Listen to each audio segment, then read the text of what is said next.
2022 Town Plan and Zoning Commission meeting to order. It's good to see everybody in person. We're jumping into it. We have meeting minutes from April 26th, 2022. May I have a motion on the item? Move to approve.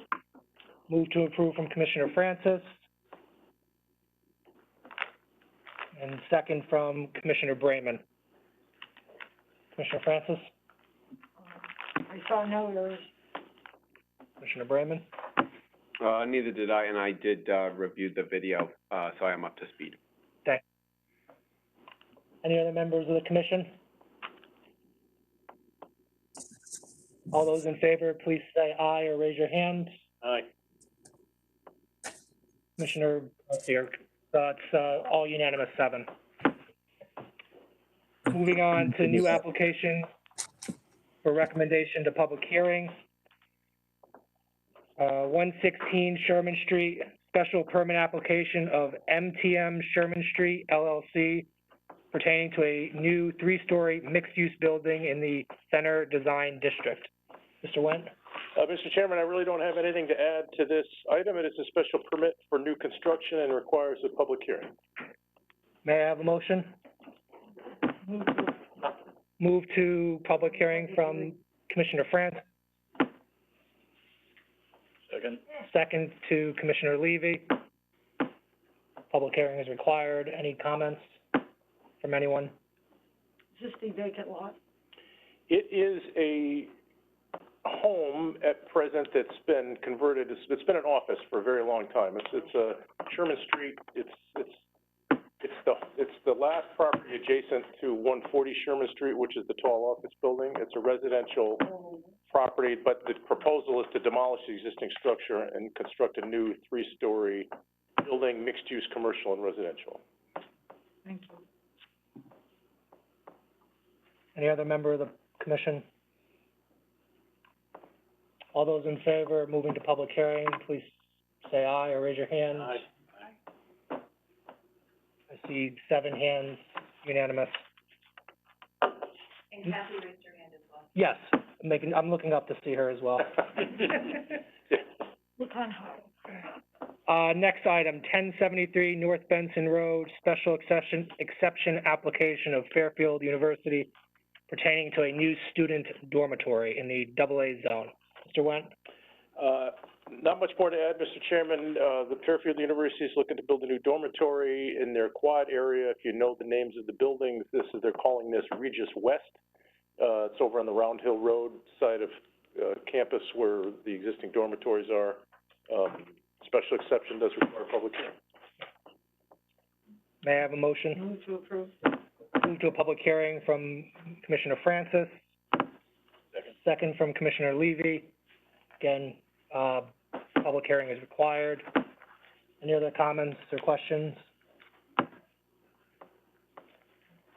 All those in favor, please please raise your hand.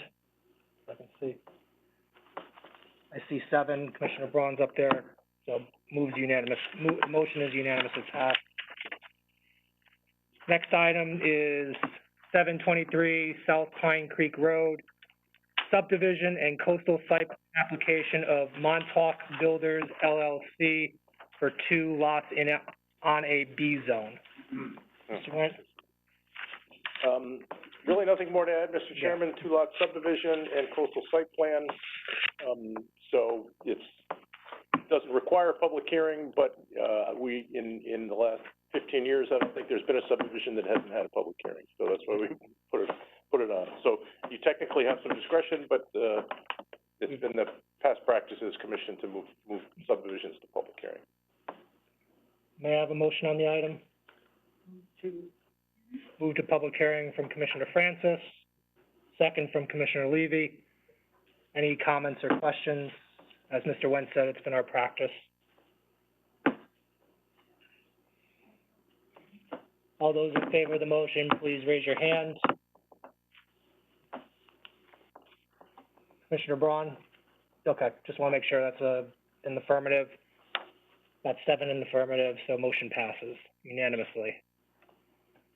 Old business, 321, 325 Reef Road, special permit and coastal site plan application of Phoenix at Reef Road Corp. Pertaining to additions and alterations to an existing building to convert to residential use, 9 units in the neighborhood design business district.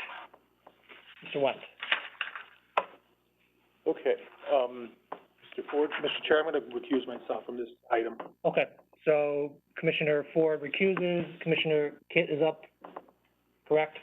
Okay, Correct. Yep, only alternate present this evening and ready to go. great. Okay, Everybody's up to speed, you, Commissioner Brayman already said you've read, okay. Yeah. So we're all up to speed, Mr. Wentz. all right, Mr. Chairman, the subject site is currently improved by a two-story, 16,000 square foot office building. The applicant seeks to renovate and add to the existing structure to provide a building with 9 residential townhouse units. The resulting building will be 3 stories in height. 6 of the units will be within the footprint of the existing building, and 3 will occupy the rear, the proposed rear addition. Total of 28 parking spaces are proposed for the 9 units, 18 garage spaces, and 10 surface spaces. The site is presently nearly completely impervious, as there's a sizable parking lot in the rear to support that existing office building. The proposal provides for pervious area of approximately 26% of the site, comprised of a combination of landscaped areas and pervious parking spaces. The Zoning Board of Appeals granted several variances for this proposal, which I attached to the report, including the allowance of first floor residential, the allowance of the entire building to be residential, as well as a building height of 38 feet. There is a provision of the regulations that limits a single building to 14,000 square feet in this district. The existing building is already larger than that presently, so to add on to it, they needed relief from that provision as well. Outreach with the abutting neighbors from that application, and as you heard with this application, resulted generally in support for this project. There are no sensitive coastal resources on or adjacent to this site, and inasmuch as the impervious cover will be reduced, the project is consistent with coastal management policy. In addition to a bond for site improvements, including the new concrete curb, sidewalk, and driveway aprons, as well as landscaping, a condition that final building plans satisfy the requirements of Section 32 of our regulations is recommended. We did attach, we supplemented post-hearing the file with the code minutes that were in the file. I apologize that they were not attached to the original file link. And then there was also a follow-up report from the fire marshal confirming that the turnaround that the applicant provided satisfies the concerns that the fire marshal raised at that code meeting. The considerations for special permit are found in Section 25.7.7 of the regulations, and they include, is the development shown on the plan, site and architectural plans of such character as to harmonize with the neighborhood, to accomplish a transition in character between areas of unlike character, and to protect property values of the neighborhood, to preserve and enhance the appearance and beauty of the community, and avoid undue traffic congestion. That is all I have at this point, Mr. Chairman, subject to any questions you might have. Thank you, Mr. Went.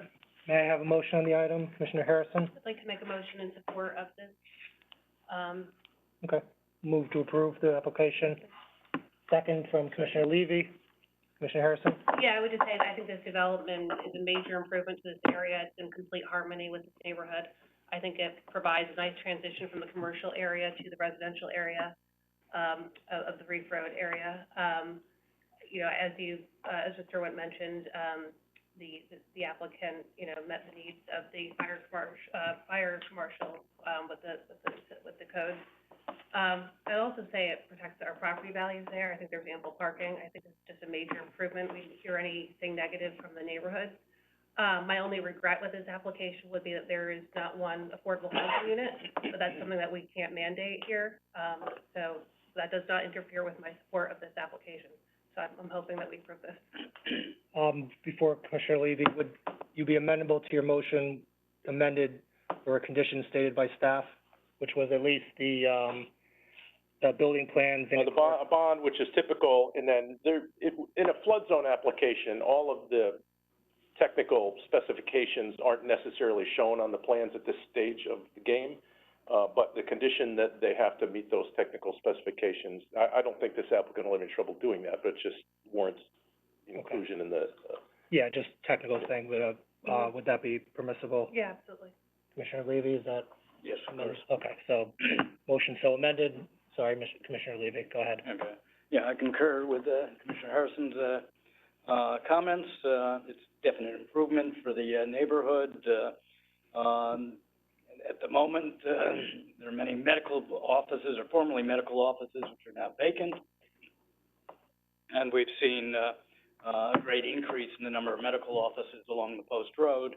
So I think, this property becoming, residential right there on Reef Road, where it is a transitional area between the commercial on the corner, and further down here, that, this will, enhance the, the neighborhood as a whole, harmonize, with the general community, and I support it.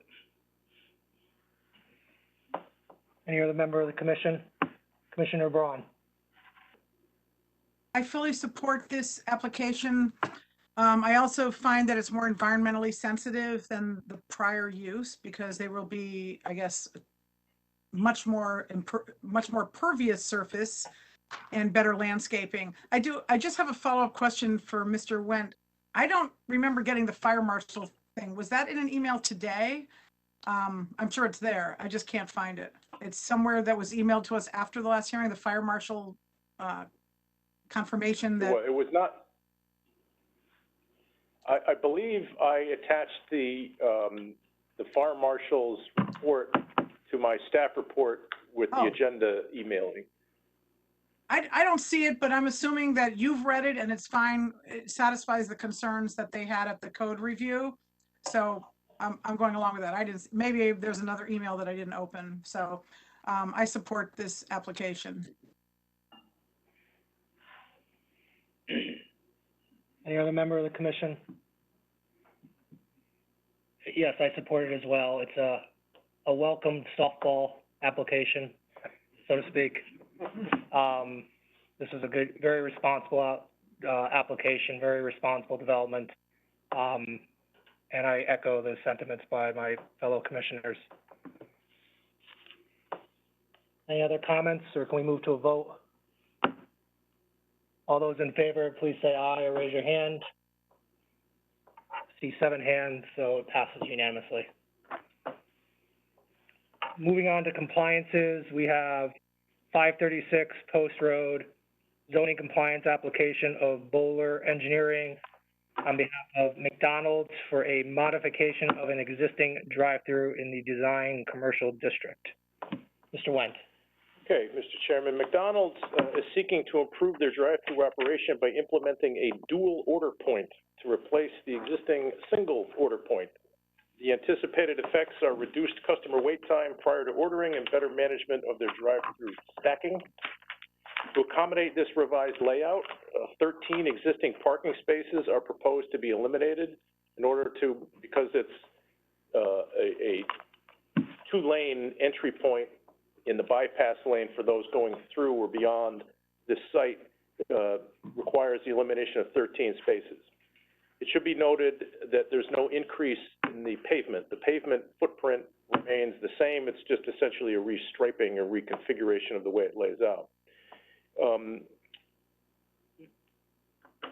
The ZBA granted relief for that parking reduction. The regulations would require 38 parking spaces for this facility, and there are 30 as a result of the elimination of these spaces. And I think the argument they largely made to the ZBA was that certainly since COVID and going forward, it seems that restaurants like this are doing a much higher percentage of their business through the drive-through than they are in, interior service. So that's what they pitched to the ZBA. So it's a modest change to their layout. There's a site plan that we submitted for this record, just kind of doubling up the order point and then converging down to a single lane for pickup. That's all I have at this point, unless there are any questions. Thank you. May I have a motion on this item? Commissioner Braun? I move to approve. May I have a second? Commissioner Harrison seconds, and I assume, Commissioner Ford is back in the mix? Yes. Okay. Commissioner Braun? Yes, I think it's a good project. It's modest. It doesn't change the impervious surface. It doesn't change anything. I frequent that establishment and I've never seen the parking lot even halfway full. So I'm not concerned about the reduced parking spaces. I do have one concern though. I know that people sometimes enter coming off of where Stop and Shop is, coming in from that angle, which is not the entry point. I think they're gonna have to find a way to make sure that doesn't happen, because if they enter at that point, they'll be entering after the merge, and it could create a big hassle or a big problem. I assume they'll just have to deal with that on their own. That's the only safety issue I could really see. And that's probably something they'll have to handle internally if people continue to enter in the wrong location. But other than that, I think it's low impact. If it makes it more efficient, less idle time, that's a good thing. Thank you. Commissioner Harrison? I echo what, Commissioner Braun said. I have nothing further to add. Any other member of the commission? I would only say that I was at the McDonald's, it's on State Street Extension, a week or two ago for my son. But they have a similar setup, and I thought of it, and I kind of took note. It seemed like it was very well organized, reduced the flow, so I thought it'd be a good fit for the McDonald's in the circle, so I support it. Commissioner Brayman? I'm glad to hear that from Commissioner Ford. I hope that this will, make it more efficient and reduce, congestion. ZBA saw it fit to reduce the parking requirement, and that's their prerogative. So, with the, discussion that we've had about this and the fact that it complies with our regulations, I have no issues with it. Any other member of the commission? Commissioner Francis? Are there enough trees on site to meet the, parking? One tree. I don't know the tree count, I don't know if there's a landscaping plan on this set of plans, but the parking lot layout itself is not changing. The amount of pavement True. remains the same. Eliminated. I don't know if they've provided a, Grading. There may not be. it's not, I know there are trees along Picking her up. the easterly perimeter of the parking lot, Is she being adjacent picked to up? the state, right-of-way. I know. Okay. Be mindful. I need to. But this plan, in my opinion, since they're not adding parking area or parking spaces, it wouldn't trigger the requirement for them to provide additional landscaping. Look, Any other member of the commission? I agree with, approving it. We sit in our administrative capacity. It meets our regulations with the variance. I don't see a need to moving this to a public hearing. As somebody that was stated, safety, appears like it'll work, and, doesn't seem, like I said, warrant a public hearing or anything along those lines. With that, can we put it to a vote? All those in favor of the motion to approve, please say aye or raise your hand. Please just raise your hand. I see 7 hands, so motion passes unanimously. Moving on to our public hearing. Call 236 Commerce Drive, special exception and coastal site plan application of Frank Pepe Development Company LLC pertaining to a new one-story building for takeout in the Design Industrial District. Just for 1 second, Mr. Chairman. No worries, take your time. Vacate the presentation space. Good evening, Attorney Fallon. Well, good evening, Mr. Chairman, members of the commission. You're taller than I remember. Yeah, I got, first thing I have to get used to here is sitting. I don't think I've ever done a presentation sitting, so we'll see how this works. Maybe it'll make me be briefer, which is all right. So for the record, I'm John Fallon. I'm here tonight representing the applicant. A point of personal privilege, if I might. The last time I did a public hearing in person was before this commission on March 10th, 2020. So, other than getting used to presenting in long pants with shoes and socks, I do want to really compliment you and your predecessors for keeping the business of this town moving and going the way it did, and for the way everybody pivoted here, Mr. Wendt, Ms. Harrigan, Josephine. I think it's an incredible thing that you've done for the town, but it's awful good to be back here in person. So, with that out of the way, I'm here to represent, and pleased to represent Frank Pepe Development, Corporation. They are the owners, obviously, of the very successful and, well-regarded Pepe's, which has been at its Commerce Drive location since 2006. I think you will agree, it's become a focal point, for, the Commerce Drive area and the vibrancy of that particular, business community district. 2020 and 2021 were, interestingly enough, very successful years for Pepe's at Fairfield. But as you might imagine, a great deal of that had to do with takeout service as we all found our way through the pandemic. Having only one oven, which is what we have now, extremely limited Pepe's ability to efficiently fulfill those guest orders, and it still does. This has led to situations where, especially on weekends, Thursdays to Sundays, there can be waiting time for takeout orders of up to an hour or more. That also has had its impact in terms of our ability to serve sit-down customers in the manner that we want to do that. And we hope and expect and are in fact seeing, consistent with us being here tonight, that in-person dining is starting to return. So this whole application is really very simple. It's to build a small building, and my friend Mr. Grasso will introduce in a minute, will walk you through the site plan. The building's only 981 square feet, one story, but it will provide a capacity for a second oven. And it will also become the hub for our takeout prep and service. So if you've been into Pepe's, as I hope you have, you know how busy it can get, especially on a weekend where people are coming in for delivery orders, other people are trying to sit down. We're going to improve that, and we're going to have all the deliveries and pickups, I should say, centered in this new building that we hope you'll approve tonight. And then the main building will be for in-seating dining. That will improve the ambiance and enjoyment of our customers, and as I said before, it'll very much reduce wait times, both for the takeout orders and also for people who want to dine in-house. The application has, from a technical standpoint, been reviewed very carefully by Ms. Harrigan. She's been an integral part of our site planning here. We obviously had to deal with insurance of all CAM requirements for this independent building. And I think you have documentation from her that we have satisfied the policies and objectives and the requirements of CAM. We have satisfied, even with this new building, the parking requirements. We have 41 spaces provided, 40 are required. So what I'd briefly like to do is, first of all, let me acknowledge that Steve Malampi is here tonight. He's the Director of Operations for Pepe's, and I've got my friend Joe Grasso, who's our project manager.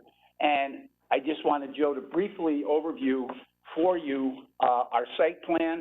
He'll show you the elevations. Obviously, in designing the exterior elevations of this building, we wanted to harmonize it with the architecture of the existing Pepe's, and I think we've done that. But Joe, if you could just walk folks through the site plan. Sure. Is that all right? No, that's fine. There you go. To the screen so I can, at the site, yeah. Be on the right side of the screen. What's that? Go to the right side Go to the right side. of the screen. We want, Being a weatherman. Okay. do we need him in the picture, I guess is my question. As long as you can hear him. Okay. You can hear him. Then never mind. He's not understanding that there. No, never mind. Okay, so here's the Pepe's existing building itself. Then we're suggesting a standalone building just for baking. So this corner up here is gonna house the oven, which is actually very massive. It's 15 by 15 feet of masonry. So this building is gonna stand off about 4 feet off the existing building. Okay, thank you. There we go. Thanks, Jose. Try and line it up with the cursor too. Thank you, Ms. Harrigan. So, as you see right here is our proposed building. We are going to, we're suggesting putting a, entrance over here. I think we're gonna turn this into a one-way movement for traffic. And, the entrance and pickup will be here for a guest. They will prep and do all the prep work inside the existing building and then bring all the products over and just simply bake, in this building.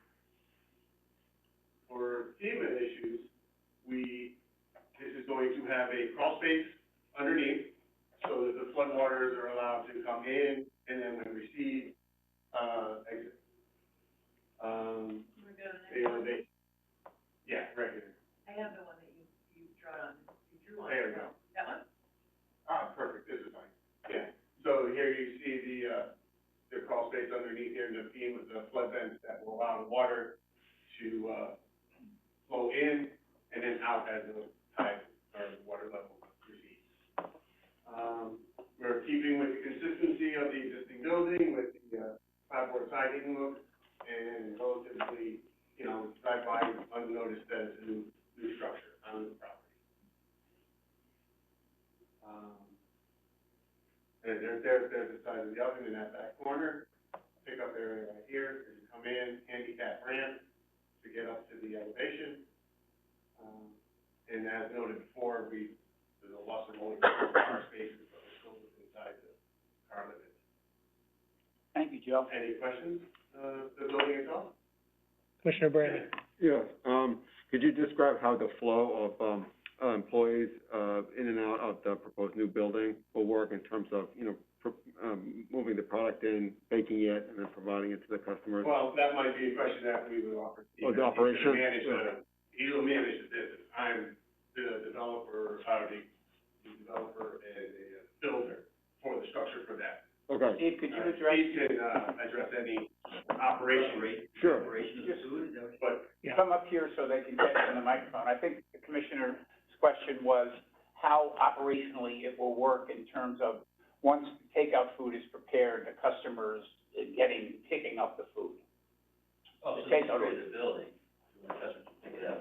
So, right here, actually, the kitchen area, there'll be a counter. yeah, right here at the counter. Counter right here. So the paddle area works, the flow works according to this way. You're making the pizzas here, they come out, and they'll land down on the landing table, then they get cut. Then we'll have racks and storage units for them to come in and pick it up. So they have a counter with a POS station right at the front, so they just walk through the door, everything's automated. It's usually we use, Olo online system ordering, so probably 95% of all of our orders are already paid for. So basically, it's an in, grab, and out. So the pickup, just as to reiterate, the pickup of the takeout orders will occur in the new building, from the new building. Absolutely. So there'll be no need to anybody cross over in the parking lot with orders to the existing building, which will be for in-house dining only, That correct? is correct. There will not be transfer, if that's your question that you're asking, Commissioner, there will not be transfer of the finished product leaving that building unless it goes to the customer. It will not go from building to building and then transpire to another customer there. It will all be self-contained inside here. Great, that's helpful. And the second part of the question was, can you describe the flow of employees of the restaurant between the two buildings? Yeah, the employees will cross through, right, so that's the back of the restaurant, right here, you come out of the restaurant, and basically it will be a straight shot, right straight across, I don't know what. Right through that back door right there. 4.5 feet, 5 feet, Yeah. straight through, straight through. Enclosed? I mean, it's not going outside and there's gonna be it's gonna be a roof over your head as you're going through? That's it. Well, unfortunately, we would love to put a roof over it, but we can find a way to get this to happen, we would love to. But to the FEMA codes that Okay. we're viewing right now, we're not allowed to do that, but all the product they send there can certainly be covered in all the racks with, You have a walk-in outside. cooler right there too, right? What's that? You have a walk-in cooler right there, right? No, we got the thing here. And what's about 4.5 feet from door to door, from the, is that what you said? Yeah, I would say. Oh, it's not many feet, no, I would say it's probably 10 feet to this, here. Okay. the building's only 4 foot off each other. Commissioner Harrison? Yeah, can you describe the parking situation? And I appreciate how robust Yeah, this maybe is, that's, go back. now, and, I'm just concerned there could be the overflow parking could go on the road, and maybe you could just talk to that, please. Well, the way it's shown here right now is you have all pre-existing parking the way it is.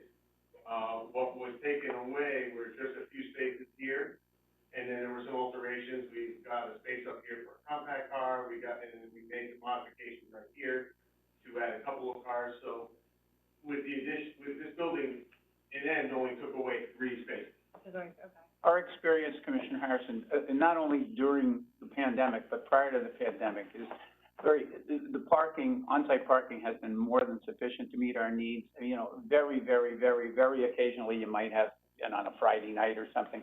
But certainly with the emphasis that the restaurant has placed and that this new building is indicative of on takeout, the 41 spaces that we have, we've never had a problem in terms of accommodating in dining guests and also pickup orders. Okay. I imagine though this enhancement will probably encourage more people to come for takeout. Well, I think we hope so. I mean, in some respects, but they'll be in and out pretty quickly because, especially as Steve says, they're all prepay orders, most of them, and there's not even an exchange. They just show up, they pick up their pizza, and they go. Actually, my belief is actually it's going to turn the traffic faster to create less congestion in the parking lot because the cars are moving quicker to get, they're not sitting on the lot vacuum and waiting up for it. So right now, for example, on Fridays and Saturdays, you're talking an hour and 15-minute wait for takeout. So now they're in the lot and, you know, unfortunately, they get there 15 to 20 minutes early. Even when you tell them an hour, they get there 15. So they're sitting there taking up the spot. We knocked that down from 1 hour down to 35 minutes. You're moving the people, and so now they're moving, they're not sitting there taking up the spot. My projection is it's actually gonna open up more spots in the parking lot for the dine-in customers to come in and park and eat in the original building. Great, so that's helpful, thank you. Any other questions for? I do, but Commissioner Braun, go ahead. Yeah, can you hear me? Yeah. Okay, I'm just trying to visualize this. You're not changing the existing building. It's the little building, I guess, north, that's going to be demolished and this building will be in that place. And also, I might not have heard you, but is it taking up those 4 or 5 spaces that are on the other side of that little stucco building? Go back to the site plan. And so, to answer your question, there's no demolition needed. Okay. This is going to add a completely separate new building, 81 square. 981 square feet. Yes, there were spaces that were taken up. We've, modified, we have a compact car sitting over here, and then we've adjusted some other cars, over to the north side, with a total loss of 3 from the original, which still leaves us +1 over requirement. What's happening to the little sort of beige stucco building that's right to the north? Is that, I don't see that in the plans. That's a vacuum.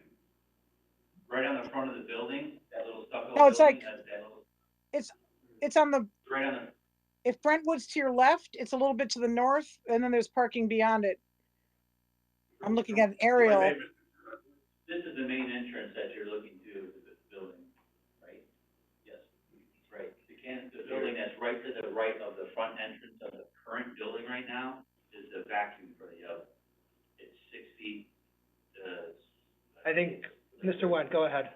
If I may, I believe if Commissioner Braun is looking at a Google aerial image or a street view image, there was a building, a separate standalone detached building on that site. There was several years ago. In 2006, when we went there, there was, actually where we're gonna put the building, where we wanna put the addition right now, there was an old garage there, and it had multiple businesses and cars, it was a sign. Google needs to update their records, I guess. And Yeah. then my next question is, so you're using some of those parking spaces, but you're not changing the impervious surface of the road, the sort of egress point that goes out on Brentwood? You're not going beyond that where I see a few trees and things like that? You're staying within that existing? Okay, thank you. That's Correct, Commissioner, yes. Thank you. Thank you. Ms. Harrigan, can you go down a little bit to that other one? Yes, right there. The only point of entry for customers is that door on the, at least when I'm looking at this, the bottom left, right? That top one is for employees only going back and forth. Okay, so the, handicap ramp from lowest to highest is top down. Right. Okay, Coming up this way. What, can I ask Thank one you. more question? Go ahead. Would it be possible to add a little bit of landscaping or shrubbery on the front of the building? It's not a big space, but it is a little barren looking. It's always nice to add a little bit of green space. Ryan, could you go to the site plan? Are you talking in front on, Commerce Drive? The corner of Commerce and Brentwood, it's just kind of barren looking. This is unowned and this is city property here. The only reason I wouldn't want to commit to that is because I don't think I think we're built right up to our property line with the existing building, so,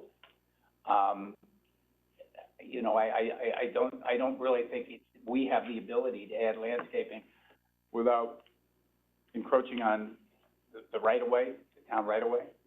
Okay, And we're not really, as I said, Right we're here, not, right across the front. All this other property out here is city owned. maybe state owned. Oh, yeah, it's one state. Yeah, so that's my only concern, Commissioner. I mean, I think, again, the building, I think, is sort of iconic after being there for almost 17 years. I agree with you, there's not a lot of landscaping there, but I don't think, as originally approved, there was the facility to do that, and I don't really think we have that now. But the new building will, you know, obviously blend architecturally with the existing building. okay, thank you. Commissioner Brayman? Thank you. Is there still, adequate, ability for cars to, exit, onto Brentwood Road from the parking lot? With the construction of the new building, and how does the construction in the new building and the reconfiguration of the parking spaces impact that exit, if at all? Well, it will not impact that exit, because it stays open between the building. The new building stays open for the confinement of the old space. So the exit is still plenty wide enough, to come around the building, find a parking space, go and get your pizza, get back to your car, and then exit Brentwood and head east or west. There's still plenty of, space between the building and for exit. And there's adequate maneuvering space for those cars to back out and then exit, onto, Brentwood without interfering with cars that are also trying to get out that exit? Nobody would have to back out of Brentwood. You would be driving straight out. Okay, but I'm saying backing out of the parking, backing out of your. Oh, backing out of the space? Well, these are parallel parking over here, up on the side of the property. On the top, yeah. And then backing out of these, you would back out into, you know, like any other space. Into the traffic. For oncoming traffic. Yep. So, no, it doesn't impact any parking. The parking layout is substantially the same as what's been there since 2006. Are you gonna have, for construction, will the exit onto Brentwood still be usable? Oh, well, for the operation of their business, the construction will stay very tightly inside the footprint of the building. Thank you. Any other member of the commission? I Commissioner have a Kent? question if it's. No, of course, yeah, it is. I just wanted some clarification on those two handicap spots or accessible spots. The ramp does lead all the way up to the takeout building? Back to the site, it'll show it. Because she's talking about the two handicap spaces that are up in the front. Yes. Yeah, well, this is all parking lot, asphalted parking lot, that would get you to the, up to. elevation instead, would that help? My concern is that the accessible spots are at the far end of a busy parking lot, and it is dangerous for somebody using mobility aids to cross a, busy parking lot like that, where people are pulling in and out. unless there is a sidewalk or a ramp to separate them from the traffic and from the parking cars. We could certainly, Commissioner, If you have to go back to the site, Go they back. can see more on what's happening there. Because you need to have accessible entrances for both buildings, and you need to have accessible. So we can look at potentially moving the handicap spaces to, right there, right? Potentially moving them over here where they can enter the takeout area or the eat-in location, Or move one of that's them. what I was gonna suggest. you know? Yeah, you really do need. Or move one, right, leave one for there, but, you know, so. We have no problem, Commissioners, if you're good enough to approve the application with a condition of approval that, we could submit a revised plan to staff that would show that we could relocate at least one of those handicap spaces more proximately to the entrance.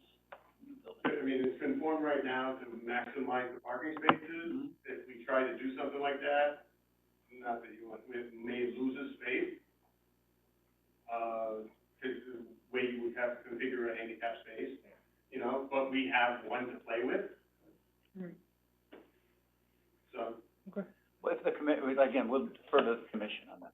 Yeah, I think you might wanna check the regulations, because you essentially, although they are the same business, you do have two separate entrances, and you need to make sure you have enough accessible parking spaces in relation to your total number of parking spaces allotted for each building. Yeah, I don't know the handicap requirements on a takeout facility, because I know there's not much parking requirements at a takeout facility. We'd have to dive into that, John. Well, as I said, I think I can certainly discuss that with staff, and, if the commission felt that that was something we should do, or could do, we have the facility to do it, because we do have 41 spaces, and based upon the square footage, 40 are required. We didn't design this from the standpoint of providing a direct proximate, handicap space to the takeout. It is provided, obviously, for the restaurant, and the number of spaces, I think, qualify. So, You just wanna make sure you're ADA compliant. yeah, with the I think takeout. we are. I mean, I think the application has been reviewed, but Mr. Wendt has something to say. Probably can put them between the two entries. Yeah, if you put them Yeah. between the entries, you may be ADA compliant. As I see it now, I don't think you are. If I may, Mr. Chairman, we can consult with the building official on that matter as to whether the separate takeout facility needs its own handicap parking space. The handicap parking requirements falls under the building code, so it's ultimately the building official's jurisdiction, but we will, get clarity on that between now and your, next session to see. There is, as Mr. Fallon said, room to, if one space needs to be eliminated, they're still within the parking ratio. But we can get clarity from what the building official, how they would prefer that to be provided. Okay. Commissioner Ford? I just have a quick question on so where the handicap spot is, right outside the main entry of the, call it the original building. Is that a sidewalk moving north along the building, and then it jags to the left, and then it goes into the walk ramp in the proposed new building? Yeah, that's it. Is that a sidewalk? I guess, these are the two handicap spots with the entry, and then these are bollards right here that are in front of the building, because we've had 3 people drive to the front of our building. So there is free space to move along there. So in other words, if I'm in a handicap spot, the second one from Commerce, could I walk up, could I stay off the parking lot and go into the new delivery building? Or would I have to go into the parking lot? In other words, I think what Commissioner. Could you get a wheelchair up that? If you're parking, could you utilize this area? This area here for access? You could, we would have. It would have to accommodate a This right here wheelchair. is a vacuum room, right there, so that's a shed that's in front of the Okay. building. And the building actually, you could, it's a foyer, it does jut in here, and we could move the bollards out a little bit and go behind them. With the space, I don't know to scale, but the space from the bollard to the front of the window to the,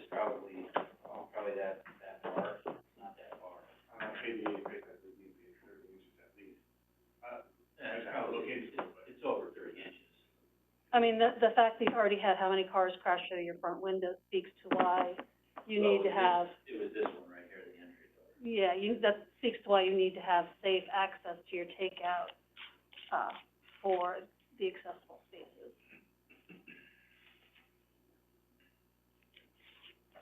We're happy to address that. I mean, I think, as Mr. Wentz said, we can consult with the building official, and, if it's the commission's pleasure through staff, you know, we can modify the plan, to make at least one of those spaces more proximate to the entryway for the takeout. Commissioner Kit, I cut you off. Is there anything else? No, that was it. Commissioner Ford? Nothing further. Any other questions at this point? Attorney Fallon, back to you. Yeah, I mean, I don't have a lot to add. We've been here, Pepe's has been here now for 16 years. It's an iconic landmark, as I think Mr. Barnard was, quoted as saying. It was a great thing that the first Pepe's outside of New Haven came to Fairfield. It's been a nice landmark for us. Says good things about the community. We have two commitments. One is the highest quality food, and the second is the highest quality service. This application relates, as I said before, to that second goal, because we want to cut down the wait time, for takeout orders, and we want to improve the service to our dining-in customers. This small building, as we've described it, will allow us to do both of those things. We're happy to work with the staff, Mr. Wendt. We'll check with the building official. I'm sure at your next, work session, Mr. Wendt can give you a report if you determine that you want a modified site plan, with modification to the, handicap parking so that one space at least is more proximate to the takeout. I think we can address that, and that certainly could be a condition of approval. So, we hope you'll approve the application. It'll allow us to, provide the type of service that we think our customers deserve, and, we do appreciate your attention and consideration. Any other questions? Mr. Wendt, do you think you think a need to see another site plan, in between, or you think a condition of approval is sufficient? Oh, I think that'll depend on the feedback we get from the building official. If there's, I don't expect, if there is to be a change in the site plan, I don't expect it to be a dramatic change. Okay. I mean, my thought is, based on what I'm hearing and even just past, I don't think I need to, for example, keep this open to see another site plan. I think we can handle this. Yeah, I would agree. Okay. Mr. Vice Chair, same?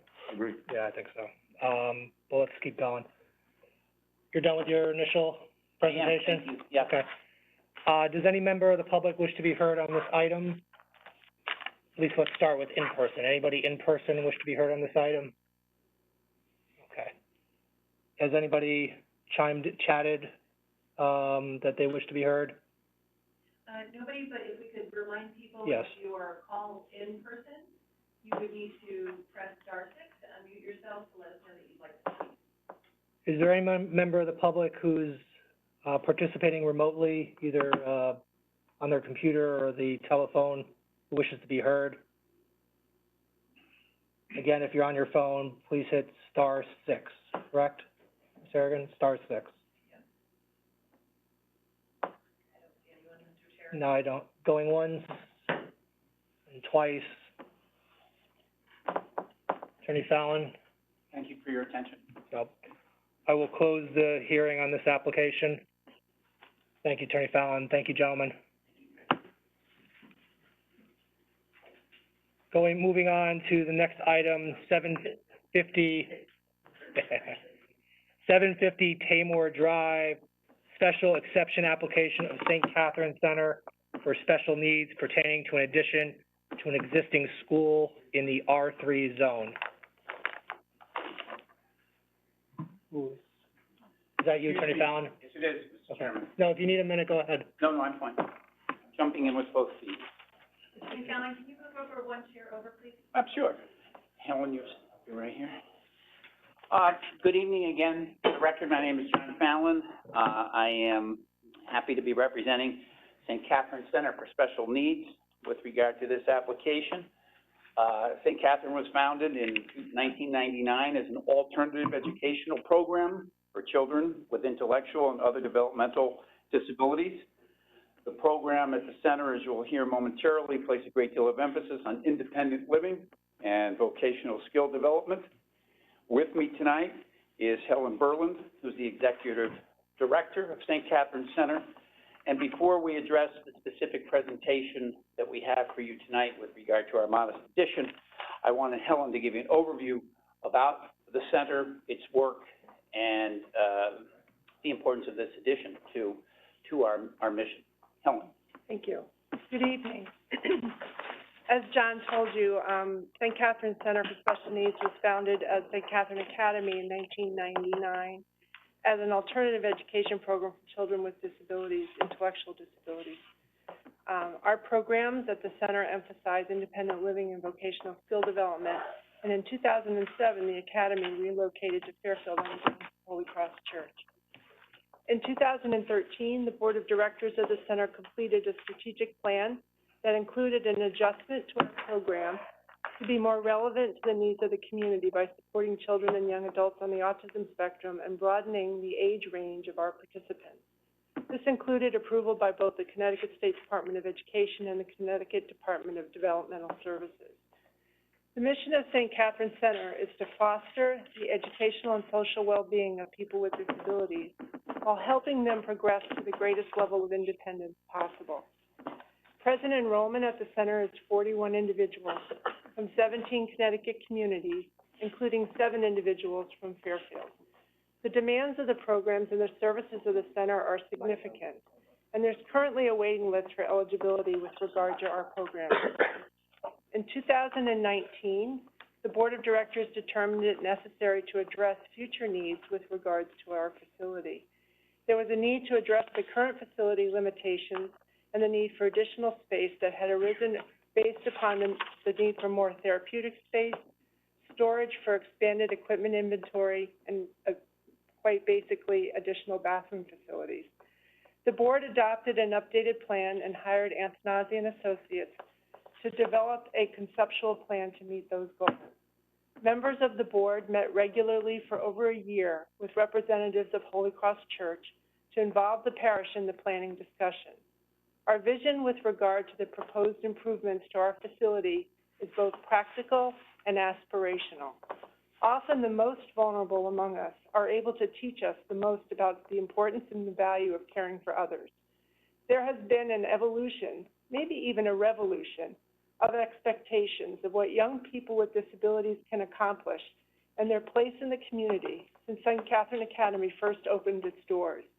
Advances in assistive technology, a comprehensive focus on wellness, and the need for meaningful, authentic experiences calls us to reimagine programming with an expanded footprint to create an appropriate, welcoming, and inspiring learning environment.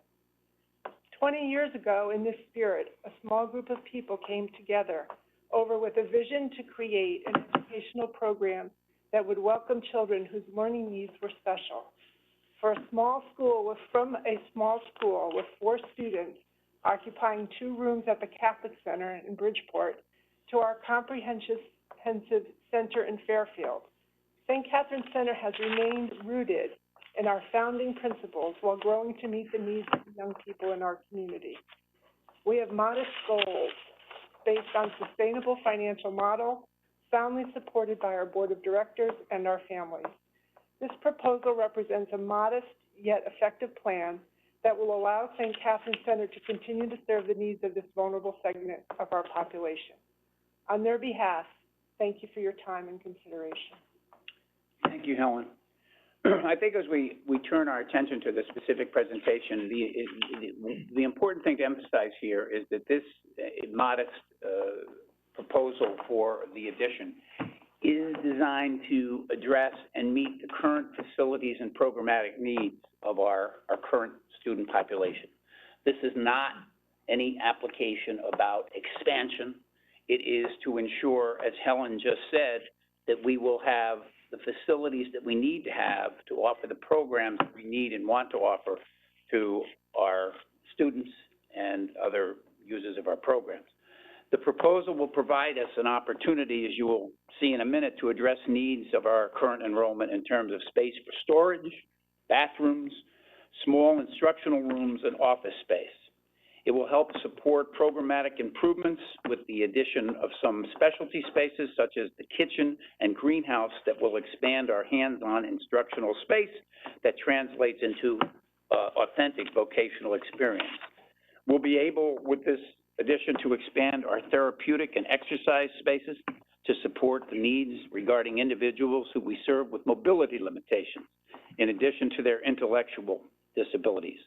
Overall, the proposed addition will provide the opportunity to address the current demands for our services while respecting the characteristics of our existing site and our residential neighborhood. I'm going to swap seats with our project architect, Jose Marie of Antonazzi and Associates. Jose is going to walk you through briefly, as our senior project manager, our site plan with regard to the proposed addition and the architectural plan associated therewith. Jose. Yes, hi, good evening. My name is Jose Emery with Antonazzi and Associates. I was asked to come here and present to the board this proposed enlargement of the St. Catherine Center. I would like to go through some of the drawings that were handpicked from the full applications that we did to the board for review. And I wanted to start with this particular 3D rendering where on the, as you could see on this image or this slide, we can very clearly notice what is the existing parish center, which is shown there on the right, and the existing center, which is the element in the background. The new component consists of a rectangular shaped building following the architecture of the existing center with an interconnecting walkway which will give access flow between the two buildings once the whole project is completed. Next slide, please. For those that are familiar with the site, this is the site plan of the project. What I'm highlighting here is the footprint of the existing parish. Then we have this arm or branch which kind of represents the existing center. The dashed heavy thick lines represent pretty much the area of work where the new work is going to be occurring in relation to the reconfiguration of the parking space, the relocation of the playground, and the introduction of the new building for those, which is approximately 6,400 square feet. Next slide. In this particular image now, we show the footprint in gray of the new proposed building with the interconnecting component. We see the reconfiguration of the parking spaces. There's some slight modifications of the amount of impervious pavement while we were reconfiguring the parking spaces, but listening to the staff review that we have a couple months ago, we did introduce a couple of islands and some pervious surface as part of this new design. When it comes to parking spaces, the existing site has 79 parking spaces, which include 7 regular stall ADA stalls. With the new layout, we ended up actually with 80 spaces, so we gained 1. We preserved the 7 ADA spaces, but out of those 7, we were able to introduce 2 van ADA spaces. The curve line in the sidewalk against the parish pretty much stayed the same, and we were slightly did some reconfiguration to the parking spaces that are right in front of the carriage by relocating and reconfiguring the curb cut of the sidewalk. We kept the two driveways pretty much in the same location. The driveway on the bottom is existing driveway, which actually gives you, access right through the parish main entrance. And then we reconfigure slightly the exit or the center's driveway as a result of the reconfiguration to allow for a pedestrian walk that we are introducing, which will take the kids, the participants of the center all the way out. They will be able to walk through the parkway and go to the lake on the park that is right in front. This new component, it was, very well taken by the participants and the design team as a means to connect the students or the participants from the actual center during summer days out to the park that is right across the street. Next slide. This one represents a somewhat of a rendering of what the landscaping or the green surfaces are going to be that we're proposing. So obviously we have the existing yard or grassy area all around the existing parish and the center. When it comes to the new reconfiguration, we're introducing a series of new trees on the new curves. We're proposing shade trees on the two islands, flanking left and right the row of parking spaces in the middle of the parking lot. And then we will plant new vegetation on the upper, I'm going to call it upper side of the parking area, where now there is vegetation as well. The new playground, we're going to relocate from the one that is in front of the parish right now. We want to put it at the side of the new addition and the new building. The access to do that will be through the exiting the building around the ramp, and we want to have the playground on the side. That playground, we're proposing, instead of the mulch that is right now, probably some rubber surfaces, kind of a much nicer type of playground for all the participants.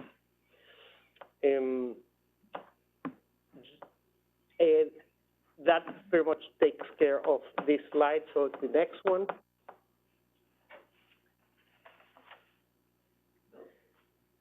Yep. Here. Slide a little bit further down. Yes.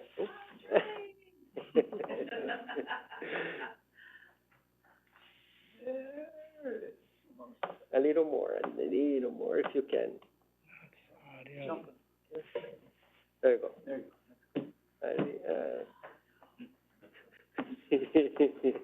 Video game. There you go, perfect. Good. So,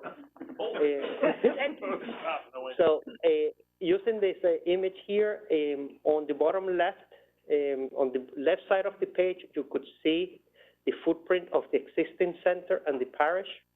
On the bottom left corner, you're going to see shaded out that existing structure, and in a harder line, black line, you see the relation, of the proposed addition.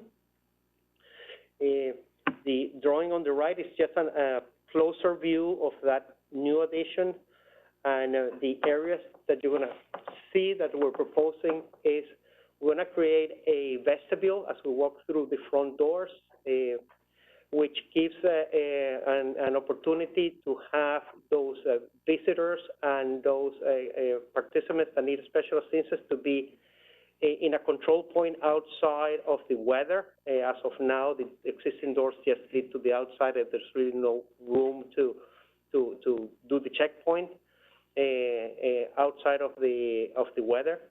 So this will create kind of a man trap or a checkpoint at that particular point in time. As they enter the center, on the right, we're going to have the reception area. On the left, we're going to have a conference room. Further down into the space, we're going to have a laundry room where we will teach the participants, basic functions and also kind of take care of their, you know, the close and in particular the close of emergencies when they happen. If we continue going straight, then we have that interconnecting component, which besides of connecting two buildings, it creates two outdoor courtyards between the buildings. One of them is within the four walls of the existing and the proposed area. This particular patio, we perceive that to be more of a solid surface type of material, pavers.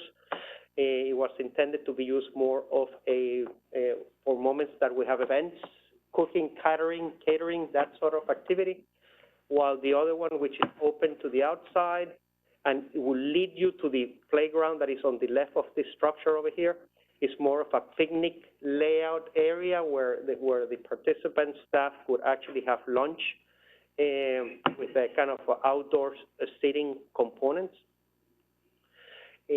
Making our way back into the structure, the first large room that we have on the left is what we're calling as an adult room, and that is pretty much a multi-purpose room for all sort of activities, large enough to have some kind of physical activities, movement across the room or around the tables, that type of activity.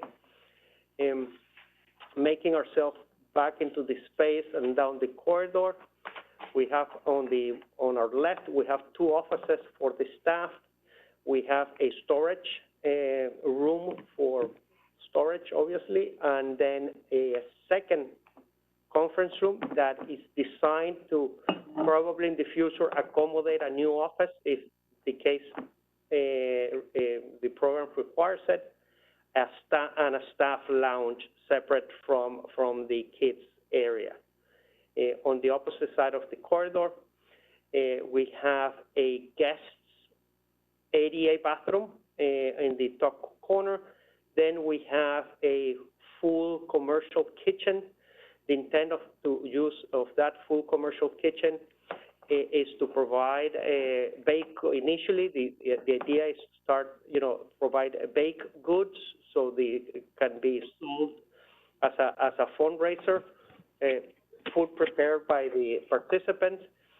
It does have like I said, the full service kitchen category, so it will allow us to, in the future, do other type of foods, more of a burgers, hot dogs, that type of service. The other idea is that probably down the road, we may invite the parents and do some cooking seminars, with chefs or something specifically, to invite the staff and friends of parents or friends of the community to participate in those activities. Then moving down the corridor, we have what Helen was mentioning, additional bathrooms, so men and women bathrooms. As we make down the corner, we are talking about the green vegetation. We're proposing a hydroponic room for the participants to live, be able hands-on on planting and that sort of activity. And then the last room on the upper right will be the therapy room for those kids that need a special exercise and special assistance, motion, massages, and so on their daily activities. Next slide. The proposed architecture, we believe it's in a place well with existing. It's in balance with existing structure. The existing structure is all brick. We're going also with a brick steel, a clapboard, and a smaller, taller element at the entries with some storefront, probably anodized, bronze anodized color. The materials are going to be on the white tones and beiges with the roof to match the existing structure. So this is the main entrance that you see from the parking lot. The slide in the middle will be the view from the playground, where you see the new addition on the right, the interconnecting component, and the old building on the left.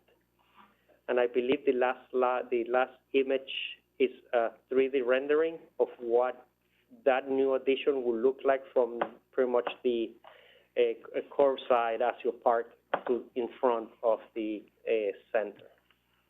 Thank you, Jose. Switch places with you. Emmeline, could you just pull up the first slide, the one that shows just the overhead of the existing building and then the addition for me? Let me see if that's the one. I'm sorry. Yeah, that's good. Okay. So just some housekeeping, before I address a few remarks. We did have a code enforcement meeting on January 4, 2022, and all the recommendations and comments that were made at that time have been addressed in the plans that you have before you tonight. You should have, through Mr. Wendt, confirmation from, the Fire Marshal Higgins, who we consulted with, throughout the project, that he's reviewed the project and, has approved it.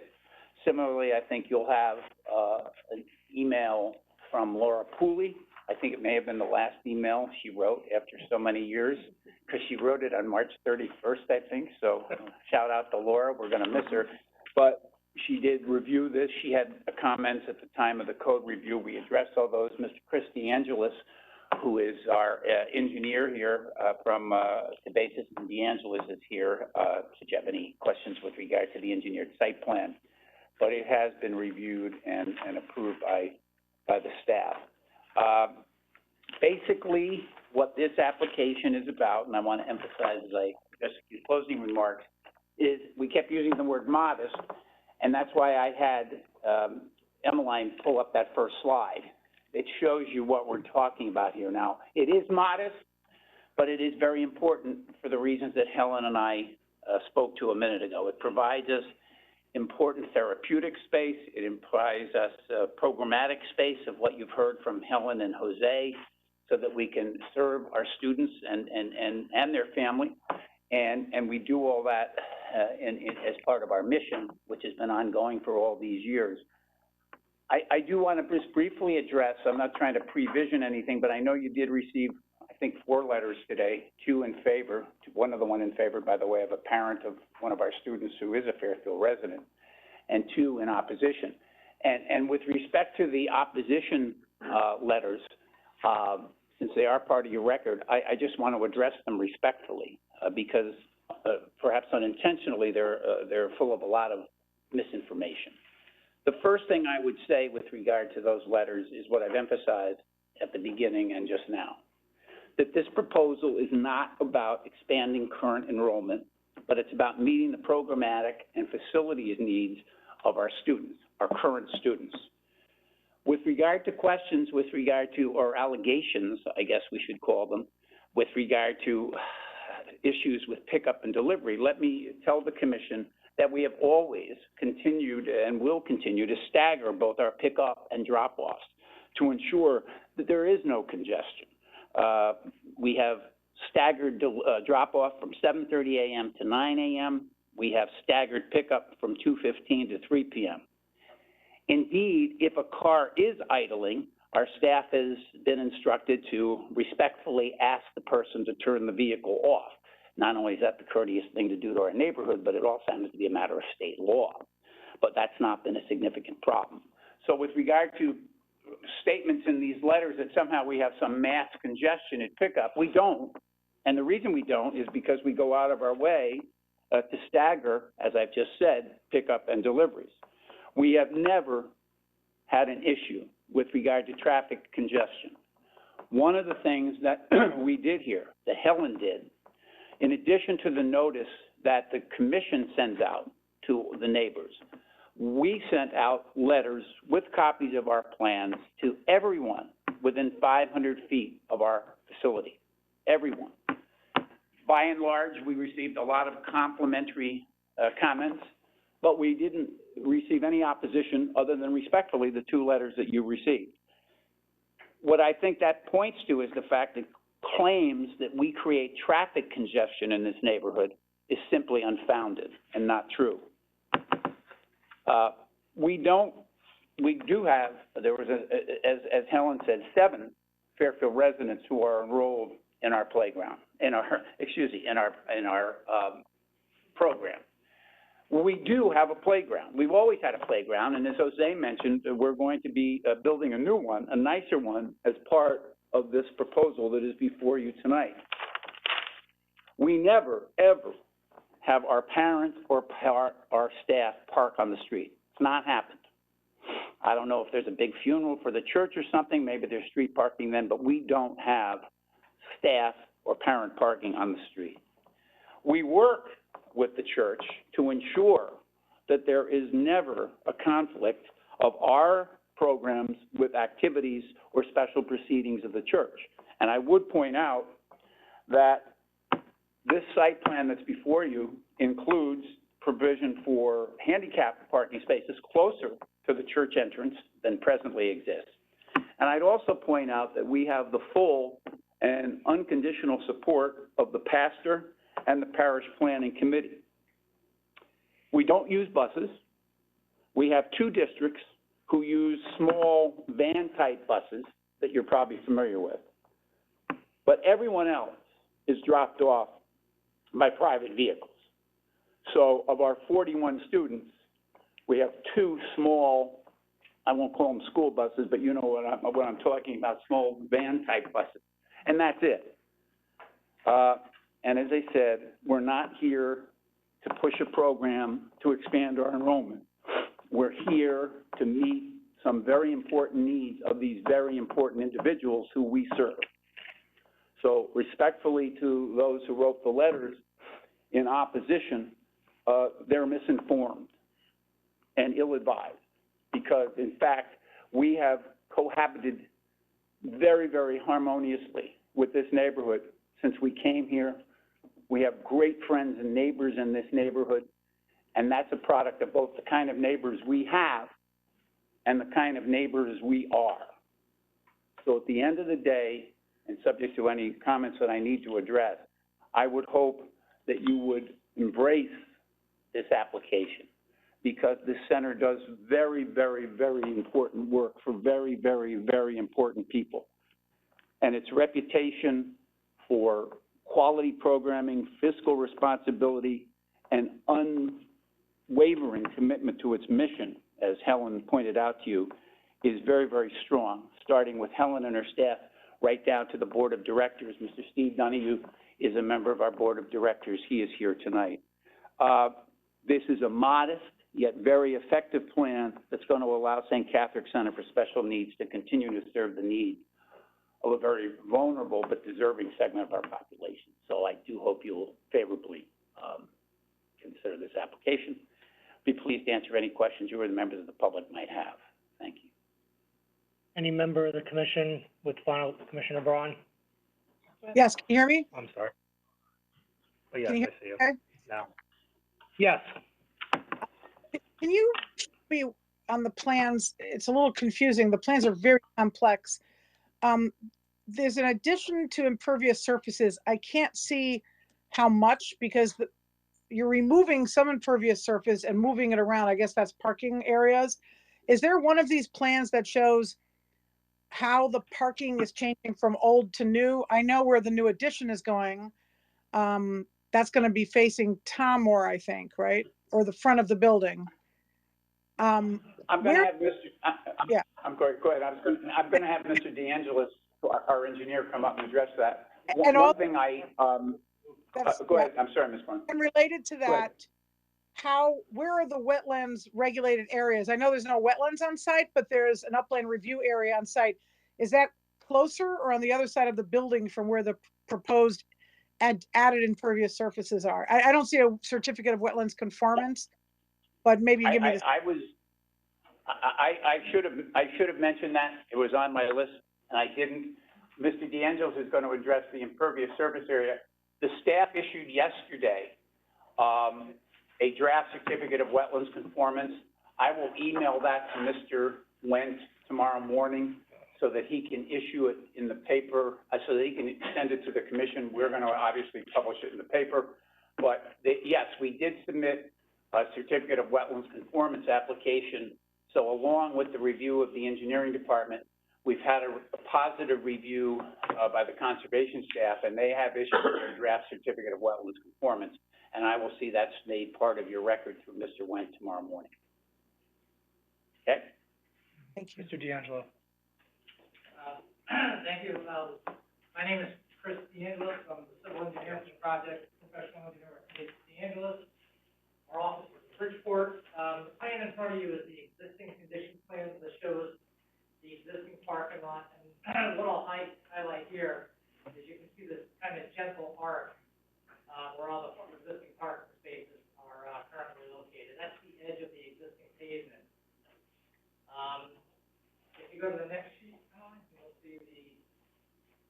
Could you just speak up a little slower and clearer? I'm from remote here, sorry. So on the previous plan, I had showed the outline of the existing parking, and you can see that kind of vaguely on this plan. What we do is we screen it out so that it shows up very lightly, so that it makes the plan a little bit easier to read, although there is a lot of information on all the plans. So you can see that the new parking, there's this kind of triangular area that extends beyond the existing parking. I don't know the exact number of that square footage. I would guess probably, 5,000 square feet or so. We did do a drainage report, that was reviewed and approved by your town engineer. Fairfield has some pretty strict drainage regulations, much stricter than most other towns that I've worked in, maybe the strictest in the state.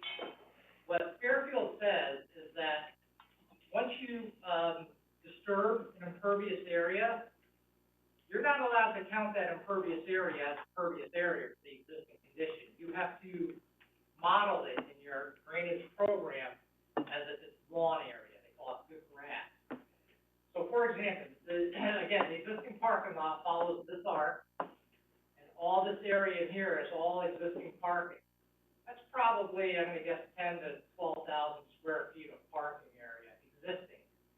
But we're not allowed to count that as impervious area. We have to count that as if it's currently lawn area.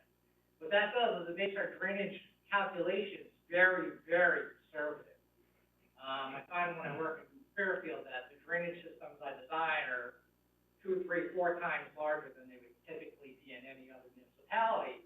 Any other municipality would just have you look at the increase in impervious area, again, this triangular area, and you would design your drainage system to pick up that additional impervious area. So, we've designed it in accordance with the use, regulations. We have approval, and again, it's very conservative design. So just to clarify, can I just clarify? So We do different things for our families that require different things, right? Like your kids are doing performance arts, my kids were doing. Yeah. I think she got interrupted. Yeah, I think somebody got muted by mistake. Hold on one second. Commissioner Braun, go ahead. So, yeah, just to clarify then, to make sure I heard, the larger triangular portion that's closer to the new addition, that is existing parking, and you're adding parking on the smaller triangular portion out towards Morehouse Highway? And that That's whole correct. area with parking? That's exactly correct. This triangular area here that Emma Hine is, following her house around. And where's the picnic area? area? Where's the Where's the picnic area? was talking about? I thought that was out in the front there. No, see where the cursor is? Oh, it's nowhere near the parking. So the new Correct. parking is shown, yeah. Hold on. Go ahead, Commissioner Braun. So the new parking is shown, the total parking that's proposed, including old and new, is on this plan. It's that whole rectangular area. You're adding 2 spaces from the old. You're not adding more. In other words, there's 2 more spaces. It's 81 instead of it used to be 79, but, right? Yeah. Yes. Correct. We're losing, what maybe is throwing you off is that this area right where the new building is being proposed, that's also currently parking area. So we're actually losing some parking within that area, which causes us to have to expand it to that triangular And where are the wetlands review areas in relation to this? So there's two, again, I'm gonna start over here, along with the wetlands are actually located on the opposite side of Morehouse Highway. They are off the site, and they're on the opposite side of the road. And there's a 144-foot, upland review area, that's this dimension here. And again, we're gonna follow the upland review area through the site. It's kind of this, crescent-shaped arc that kind of goes to that corner of the park. Yeah, for the record, John Found, just so it's clear, the off-site wetlands are what gives rise to the upland review area. And as I said, I didn't bring it with me tonight, but I will provide Mr. Wendt the certificate of wetlands conformance that has been issued by the wetland staff as of yesterday. And then there's one other area. Is the Go new ahead, Ms. parking area in the wetlands review area? It looks like it might be. Portion of it? Yes. Yes, that's why we had to get a certificate of wetlands conformance. Yes. The new parking area does extend into the upland. Correct. And the other wetland But is on the, how far, Chris, is that roughly, if you can scale it, is the parking area from the actual wetland, the off-site wetland? I would estimate this is 50 feet at the greatest extent. Mm-hmm.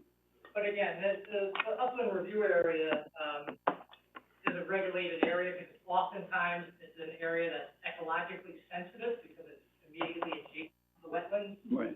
In this case, we have, a road. roadway, a very busy roadway that cuts through the upland review area. That reduces the ecological importance of the upland. And a pre-existing parking lot. Correct. Thank you. thanks. Commissioner Harrison's up. Yeah, I had a similar question, thank you, on the wetlands issue, because I know that's an area of environmentally sensitive land, so that's covered. And would staff approve that, or would that be the commission? It's a staff level certificate of wetlands conformance. As I said, I apologize for not bringing it, but I just got it yesterday, and it'll be published in the Fairfield Citizen on Friday, I believe. But I will get you a copy of it, and they discuss normal certificate, conditions, et cetera. Okay, great. And then, Helen, thank you very much for coming tonight, and thank you for describing the mission. Really appreciate it, and it's glad that, this academy has a place in Fairfield. Could you just, you have 41 students right now. What does the production look like for next year? Do you have a sense of what? Yeah, we're not anticipating our enrollment changing for next year. We've had a cap on our enrollment for close to 3 years now, based on space constraints. So we're not anticipating a growth for next year. Our population doesn't change year to year like other, typical schools do because of the broad range of ages. Many of our young people have been with us since they were 5 or 6 years old, and they're still with us. So we have a very stable population. Okay. And, the only thing that would change that is if we were for, to allow additional enrollment, and we're not, that isn't part of the plan. Even with the addition? With the addition, even if we were to do an incremental growth, it would be 1 or 2 individuals a year rather, because every time you add a new young person with the significant disabilities that we work with, it affects the whole, dynamic of the place. So we've never had any kind of wholesale addition of anybody, because it just doesn't work in terms of our program model or our staffing model or making sure that there's a good fit with all of the other participants who are there. So. All right, very good, thank you. You're welcome. Commissioner Brayman. Just out of curiosity, why is the upland review area 144 feet instead of 100 feet or some other? The upland review area under the inland wetlands regulations varies depending on what watershed your property's in. In this particular watershed, the upland review area happens to be 144 feet. In many others, it's 80, 90, Commissioner Braun knows better than anybody, but there some are 90, some are 67, but this is the largest upland review area, this particular watershed. Thank you. You mentioned, a cap on students. Is the cap, 41 students?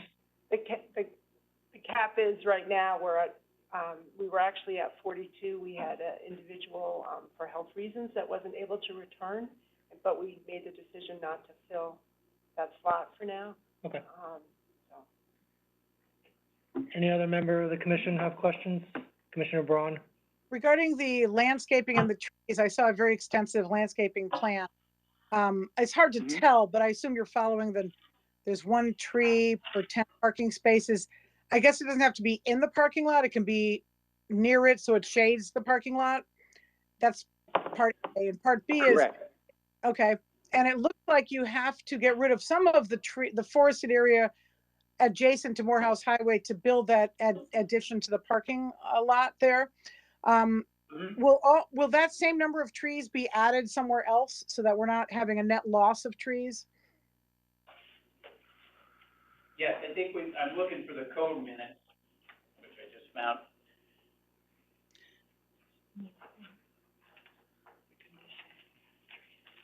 It seems like there are two separate code minutes. Is one of them something where you added comments on how you handled the code minutes? I thought I saw them twice in the package. No, the code minutes, January 4, 2022, the tree warden's comments are contained. The pages aren't numbered, but I think it's on the third page. And the tree warden, Mr. Minder, participated, and, we've complied with all of his, he had 6 comments, and, we're in compliance with all of those. Saving the 4 Oak, or can someone explain though, I know you've complied, but do you think there's a net gain or net loss or equivalency of trees? I know you have to get rid of some trees to expand the parking lot off of Morehouse. Jose, you want to address that? Actually, I personally don't know. We'll have to probably get back to you on that and talk with the landscaping architect, which could overlay the proposed with existing, but I don't have the information right now. If you look at the tree warden's comments, number 3 was reduce evergreens along west side Morehouse Highway by 2. Add 2 additional shade trees in their place. Comment 4, add 2 shade trees to left corner along parking area / snow storage. Number 5, 4 oaks along Tamor Drive shall be protected from damage during construction, proper trunk wrap and protective construction root area, etc. Any removal or installation of trees within the town right of way will require a permit. So I think we've had a careful review by the tree warden of our proposal from the standpoint of tree preservation and mitigation. And the main area of egress or entering and exiting is off of which road? Is that Tamor, right?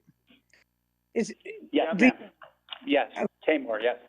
I noticed there's no traffic study because you're not adding vehicles, because you're not adding students, right? You're adding some services that weren't there before, like cooking or laundry, but that doesn't add cars, right? Correct.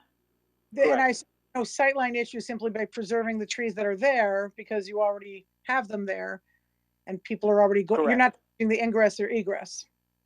No, and the plan has been reviewed from a sightline perspective by the police department and engineering who did participate in the code, and so we're not really changed. There's no adverse impact with regard to sightlines, correct? And will there be the lighting plan? Obviously, everything aims down. Do the lights go off at night though? They don't have programs late at night, right? So I assume the lights in the parking lot will be turned off at night so that you won't be adding lumens to the area. Yeah, no, I think, no, I understand there's gonna be a time clock, that controls the light. There will be a photo sensor override for winter, times particular or dark days. But there's no intention for the parking lot to remain, on 24/7. What are the hours of operation? We run, 7:30 to 4. Okay. Monday to Friday. Thank you. I mean, there's an occasional evening meeting, but it's very occasional. Okay, thank you. Thank you. Any other members of the commission have questions for the initial presentation? Okay. Anything to add before we go to public comment? No, sir, thank you. Okay, thank you. So that ends the applicant's initial presentation, we will go to public comments, start with the people in the room. But to anybody who is, participating remotely, if you can please sign up in the chat, as to whether you would like to speak on this application. Is there any member of the public, in person that wishes to be heard? Sure. I see two. We'll go as best we can, 1, 2, and then 3. I suspect they're gonna need to sit where Attorney Fallon is, or how are we handling this?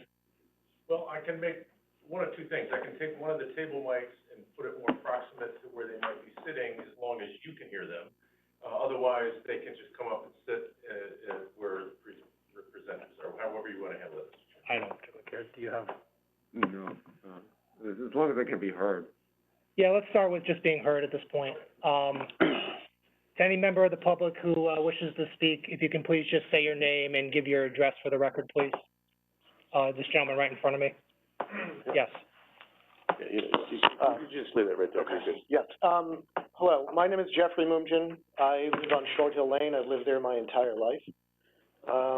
Very few people in this room know that property better than myself, possibly Joe. So what I'd like to say is that it is a residential neighborhood, and it always has been. Homes range from anywhere from $600,000 to well over $1 million. We want to protect those property values. We don't want this neighborhood to turn into something that it was never intended to be. We've seen expansion with the first, St. Catherine's, building. Now we're seeing another expansion. We don't know when it's gonna end. We've heard that, they are proposing, additional facilities, laundry room, conference room. Well, what about classrooms? How many classrooms are going to be added? So, if you, for public comments, you can certainly ask questions of the applicant, but it goes through the commission. So you've asked the question, they've heard it, you finish your comments, they're taking notes, the rest of the public comment continues. Okay. And then they have a rebuttal to answer the public. Very good. So, can we get the plans up on the screen, please? Because I need to talk to those. thank you, Ms. Harrigan. May I approach the screen? Yes. Thank you.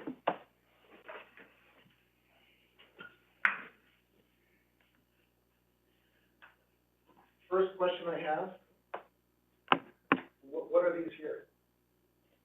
The dotted lines, These here, oh, those buildings, or, what is that? Do we know if that's pavement or a driveway, proposed driveway, it says fire truck access, will this be paved? Is it some sort of delivery driveway? We can address that, I mean, as long as. that's fine, no, please, that's fine. Ask the questions, they're taking notes, and, it's just the procedure we follow. There was also mention of movement of the playground, which currently is here. It is nicely contained. As you know, students make noise when they're in playgrounds. I hear it. I work from home. I'm here all day long. If we propose to move the playground up to the back, there is no natural barrier to block that noise. This is all open space right here. So there's a concern noise level. Next point I want to make, Morehouse Highway. It's a very busy road, very noisy, all night long. There is a natural forested tree barrier here, heavily vegetated, that blocks a lot of the sound coming from Morehouse Highway. The proposal to expand the parking lot, I can see is cutting into that tree line. We're gonna lose a natural sound barrier if that parking lot is extended that way.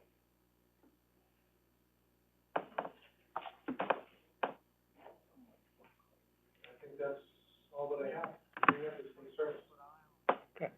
is a residential neighborhood. We want to protect what we built.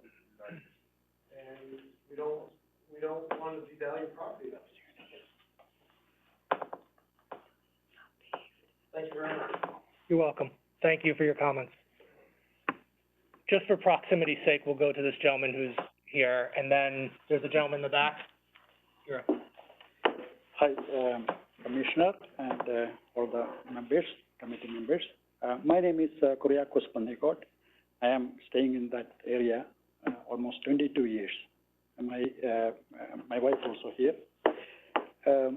So in 2007, when they tried to bring this school, the main reason, church had a financial issue, and the committee members, church committee members, they went around the house, and they clearly state that, we are making a small school, a special need, and 13 to maximum 24 or 25 students. And, we said it's a special need. I also go to church, not this one. I go to Orthodox church. And, church should not close. That's my, one of the main things. So we agreed. We said it's fine, we support. And then all of a sudden, and we saw that so many vehicles coming from all over the state. And behavior of this, students, need aid and a lot of supporting staff. Everybody comes with a, van and vehicle, and they have to park. And remember, there is a church, and there is a funeral sometimes going, and they are sharing. And I saw in front of my house, because of the not enough parking, park the car. And other one of main concerns is the students, they don't have proper playground. I'm not talking about just a small fake, playground. One school should have a proper ground, with they can run and around. Here what happening is, because they have that limitation, they go to the lake, they cross the Mohican, highway, Morehouse Highway, and 6 months back, I saw in my eyes a couple of, one kid, is running, and it was so dangerous, and they are running around. These kids are, they are, they have age, but they cannot control. And every day, because of the not enough space, they have to go to the lake. Understand, they cannot survive in that limited area. They go to the lake and come back. So before the lunch, after lunch, and I saw the traffic has to stop because of that. And that's one of the main concerns. And the other one, I saw, right now I am working from home because of the COVID. I can see from 1 p.m., all this van, from Hartford, from New Haven, they come and stay there, and they run the engine, they're running, and more pollution. It's a so many. Members can come and see. 15 or 20 vans every day come and wait from 1 to 3. They have to pick up. So that's one of my main problem. And also, I think I saw one of the, I think Helen sent a letter saying that not enough space in the state, for the students. I called about 15 different, facility, special needs. They have a lot of availability, not just Fairfield. And most of the students, I would say 90% of the students is coming from the out of the state, out of the Fairfield. And why we have to bring this, staffing? These students, they are special needs. They should get a better facility with proper ground and not just feeding the money from the government. That is not fair. And also remember, when you bring one student from Hartford, you know how much every day government has to pay? $500 for one trip. One trip they have to pay. Government has to pay to bring from Hartford to Fairfield $500 every day, just for transportation. So, I mean, I did all this, so I think better to get a proper education, proper facility, for the special need. They should have a design, properly designed, not this limited space. And remember, here they are, nobody talked about the church crowd. You know, they have a service. I mean, I saw funeral going on. They don't have a parking because they are taking, all the parking is taken by the workers. Workers means aid and, you know, all other teachers and, you know, all that. So we have to consider this. And also, based on the initial promise, they're supposed to do only 25. Now I heard that is 40, okay? But if you are giving permission, they should, I heard that they're saying that they are not going to increase more than 40. This committee should, if they are giving permission, should stay on 40, not more than that, not 100. I mean, the church, you know, should survive, I understand, but not greed. You know, taking free, lot of funding for this, you know, special need and, you know, to survive. I mean, that's, you know, these are my concerns. Thank you. Sir, do you want to just come up? Is that easier, or do you want the back there? I'm pretty loud. Well, I'm not concerned about that. Do you want to just get a little closer to us, or are you comfortable back there? I'm good right here. That's fine. All right, then, that's good. So my name is David Joyce. I live in Morehouse Highway. I've been in Fairfield for 27 years. 19 of those years I've lived in my current residence. So I witnessed the first expansion, or the initial or original placement of the center in the St. Catherine property, and was well informed of that. And I live well within 500 feet of that property, and for some reason I didn't receive a letter. Thankfully, my neighbors, you know, were able to give that to me. So I'd be very interested to get it back on that mailing list if I could. Thank you very much. You know, as we emerged from the pandemic, you know, certain things have stuck with us, and one of those things is working from home.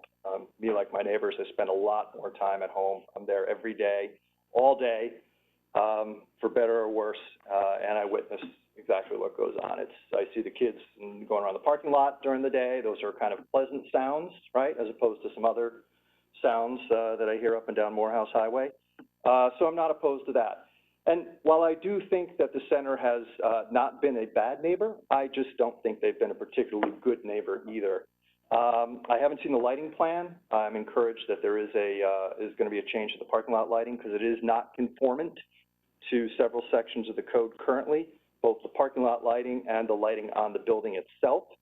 So I would consider that a condition for approval, that it comply with 10.8.6, 12.10.3, item 5E, as well as the Dark Skies Initiative in section 28.11.4.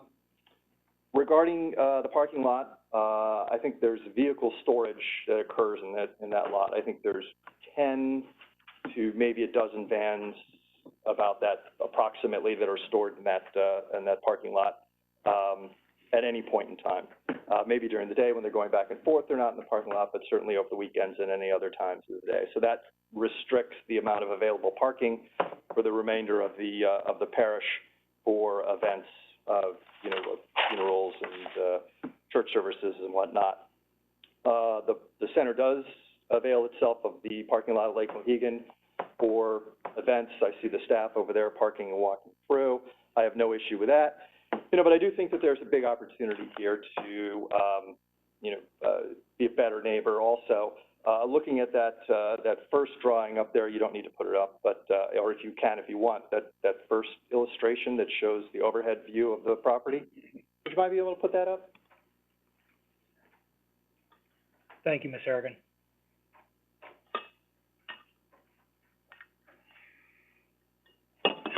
Great, thanks a lot.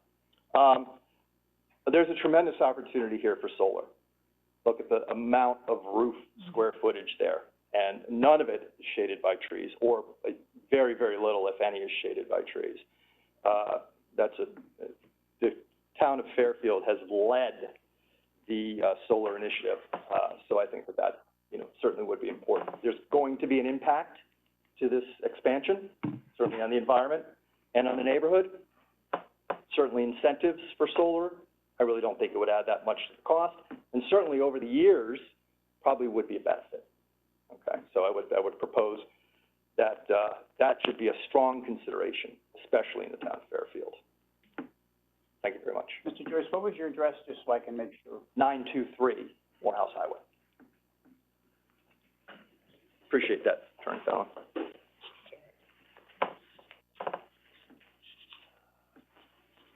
Any other members of the public, in person that wish to be heard? We have anybody signed up in chat? We can ask again, but I asked specific people who were commenting in the chat and they have not responded. No, that's fine, then I'll make the announcement. To anybody who is participating remotely, either on their computer or by phone, does anybody wish to be heard on this matter? Again, if you are on your phone, please press *6 to get off mute. You will not be heard unless you press *6. Any member of the public? Oh, yeah. Other member of the public wish to be heard on this item? To any member of the public, going once, and twice. Yes, rebuttal. Okay, so that ends the public comment portion. Back to the applicant for the rebuttal portion. Thank you, Mr. Chairman. I'll try to bring this into some order. I guess I'd start, it was Mr. Mogen, I hope I pronounced that correctly. The initial comment was to turn something into what it was never intended to be. I want to point out that this is a permitted use in this zone, subject to what brings us here tonight, a special exception. So it's not correct to say that a school, especially a school as benign and important as this, it somehow represents something in a neighborhood from a zoning standpoint that is not intended to be. This is not about expansion. The classroom space, if you want to qualify it that, are to provide learning areas for our student population.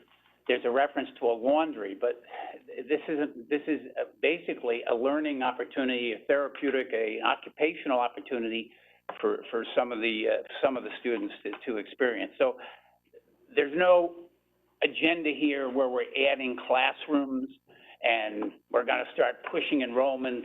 I think Helen's comments speak more eloquently to that than I do, okay? At the same time, and this is me talking, representing as I do and have for 40 years, many, many public and private institutions, and having people like Mr. Donahue, who's on the board of directors, we go down a slippery slope if we start talking about zoning enrollment caps. We've never done that in Fairfield, and we shouldn't start doing that because, you know, they may need 38, one year they may have 42, and I don't think we want to start with St. Catherine's putting some arbitrary number on enrollment, because number one, that creates a zoning enforcement issue, and number two, I think it creates certain issues with regard to uniformity. And so what I think you have here is a very good faith, strong track record that shows that this application is not about expansion, and there is not in the agenda of this entity a plan for expansion. The playground, these individual students, there might be 5 of them or 6 of them or maybe up to 10 of them in a playground for any short period of time. And I fail to see how that creates an issue that should concern anyone. The fire area, the fire access area will not be paved, so I wanted to answer that question. We're not doing any clear cutting of trees along Morehouse Lane. There'll be minimal tree removal under the supervision of the tree warden, and it's not going to have any discernible impact on anybody who's living with whatever noise exists or doesn't exist on Morehouse Highway at this time. with regard to other comments, I already addressed, I think, the other gentleman's comments pretty much through his letter, but I would want to emphasize that there is a church here, and we do not control when a church occasionally has a Holy Family, or excuse me, the church has an event like a funeral or something like that. Those things happen. But what we do, as I said at the beginning, is we have a very strong relationship with the parish, and we coordinate to make sure that there's never an issue that is created by an important church event and something we are planning to do. So I don't want to be redundant, but I think it's important to go back to where I was before. The lighting plan, I agree with Mr. Joyce, I think is long overdue, and I think it'll be found to be a very, very worthwhile endeavor. We appreciate his constructive comments on matters with regard to solar. That's obviously a parish decision, as much or if not more of it is ours, but I think those comments are well taken. But at the end of the day, what we're doing here is this school, this center has been at this location since 2007.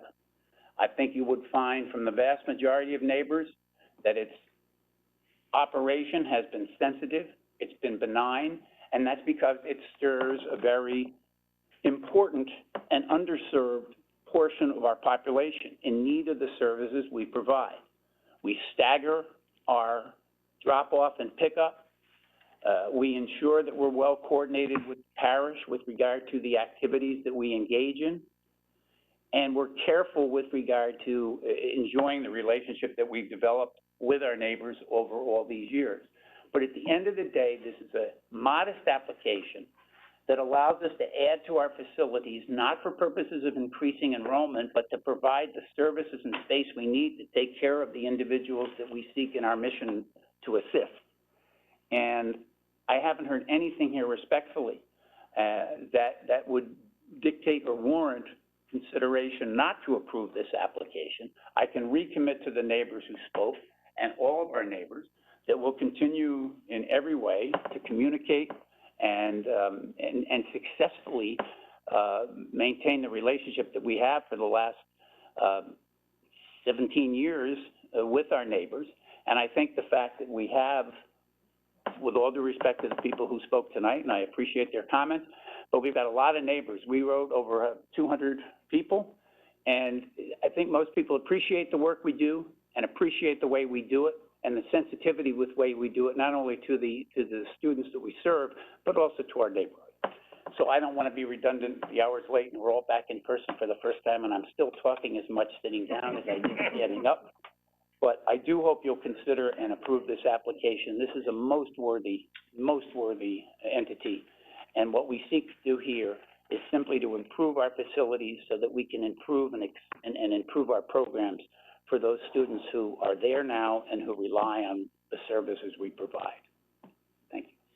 Do you have a question? I did, but it was relative to Mr. Joyce's comment about solar, but that seems to be more of a church issue, not related to. But it's a good comment, but we, yeah. I just wanted to see if that had been explored, but that's not really. We'll carry it back. Appreciate it. Any other member of the commission have any final questions? No. Okay. All right, with that, I'll close this item, the hearing on this item. I'm not gonna close the hearing just yet. We have, commission have to talk quickly. But, you guys, this item is all set, so we're all done with, your application. Oh, you're closing the hearing, though? I'm gonna close the hearing on this application. Correct, that's what Yes, I'm not adjourning yet. We have you have other things to discuss. we have a quick administrative thing, right? But I can go, thank you. You're good. It's closed. Thank you. No, I don't think you. Thank you very much. I have two items, Mr. Chairman.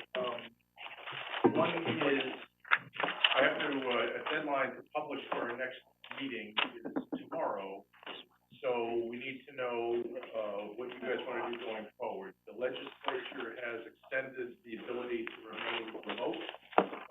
That vote happened, the day after the public deadline for this meeting, so we had to commit to meeting, in person in this hybrid fashion. So really the commission's call is to how you want to do business going forward.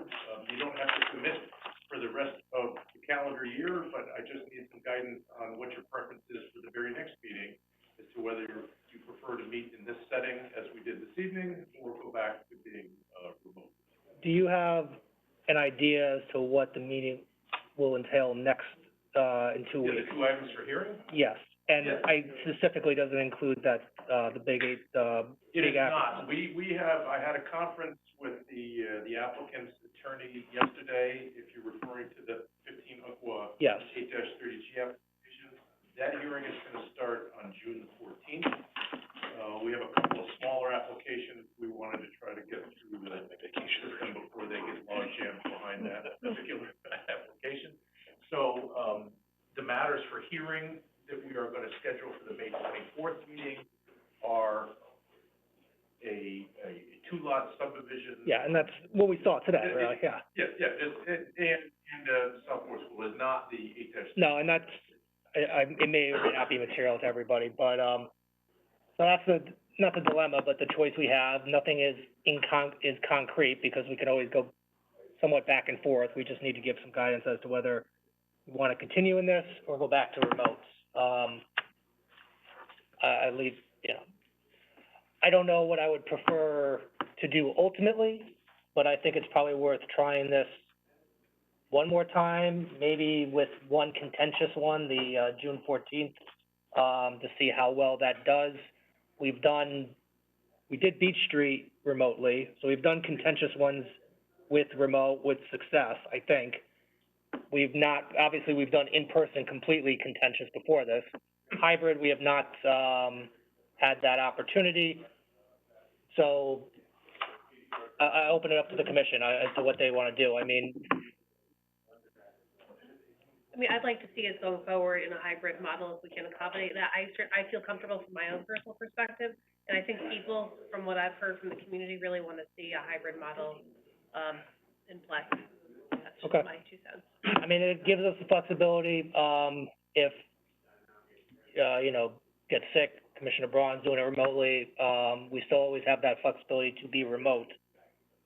Just to give you, I don't know if you could tell from where you were sitting, there were about 15 participants remotely. Okay, no, I couldn't, I can only see the top So it was 6, probably a equal, 7.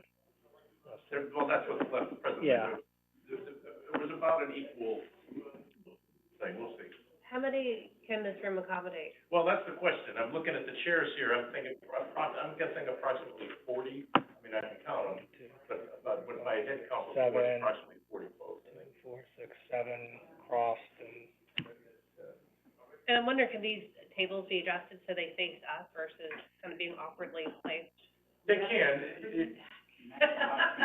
Sure they can. Yeah, I mean, we can move it. And the idea is that because the screens face Sure. forward, so folks can look forward and they can kind of Right. swivel. Stay as long as they In a crowd like this, I think this room works. If we get upwards of 50 folks, I'm not, we'll see how it feels. Well, I think this worked well tonight because there was a lot of different, ways that people could participate, both commissioners and the public. And I think that, we might have a mix of people participating in person and, by remote means if we do the hybrid. So I don't know that we necessarily have to assume that we're gonna have the size of crowds that we had before COVID in person. No, I think that's fair. In what we've seen, it's a very small sample size thus far, but, the Inland Wetlands Commission had a hearing for what's likely to be, from their perspective, a contentious hearing on a 150 unit potentially district in Black Rock Turnpike. The first hearing in person, there were about 20 people present. The second hearing, those 20 folks were all on the WebEx.